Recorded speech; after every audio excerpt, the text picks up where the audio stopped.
News to you کے معزز ناظرین، السلام علیکم۔ آج 27 ستمبر ہے اور تاریخ کے جھروکوں سے آپ کو خوش آمدید کہتے ہیں۔ 27 ستمبر کو دنیا بھر میں ہونے والے اہم واقعات، اہم شخصیات کی ولادت اور وفات کے متعلق آپ کو آگاہ کریں گے۔ پروگرام کا باقاعدہ آغاز کرنے سے پہلے آپ سے گزارش ہے، اگر آپ نے ابھی تک ہمارا چینل سبسکرائب نہیں کیا تو نیوز ٹو یو کو سبسکرائب کر لیجئے اور ساتھ ہی بیل آئیکن کو بھی پریس کر دیجئے۔ پروگرام کا باقاعدہ آغاز کرتے ہیں۔ 27 ستمبر 1290 کو چلی میں زلزلہ آیا۔ اس زلزلے کے نتیجے میں 1 لاکھ سے زائد افراد جان سے گئے۔ 27 ستمبر 1970 کو پاکستان میں تمام نوجوانوں کو میٹرک کے بعد 1 سال کی فوجی تربیت لازمی قرار دے دی گئی۔ 27 ستمبر 1986 کو اسلام آباد میں گیٹ وے ٹیلی فون ایکسچینج کا قیام ہوا۔ 27 ستمبر 1992 کو جان شیر خان نے جوہانسبرگ میں سکوائش عالمی چیمپئین شپ جیت لی۔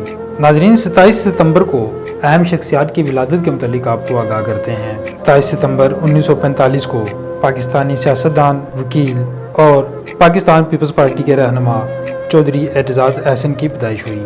27 ستمبر 2003 کو پاکستان جمہوری پارٹی کے صدر بابائے جمہوریت نوابزادہ نصر اللہ خان کا انتقال ہوا۔ ناظرین، یہ تھے 27 ستمبر کے حوالے سے دنیا بھر میں ہونے والے اہم واقعات جن کے متعلق آپ کو آگاہ کیا گیا۔ مزید اس طرح کی ویڈیوز کے لیے دیکھتے رہیے نیوز ٹو یو اور وزٹ کیجیے ہماری ویب سائٹ news2u.com.pk۔ اجازت دیجیے، اللہ حافظ۔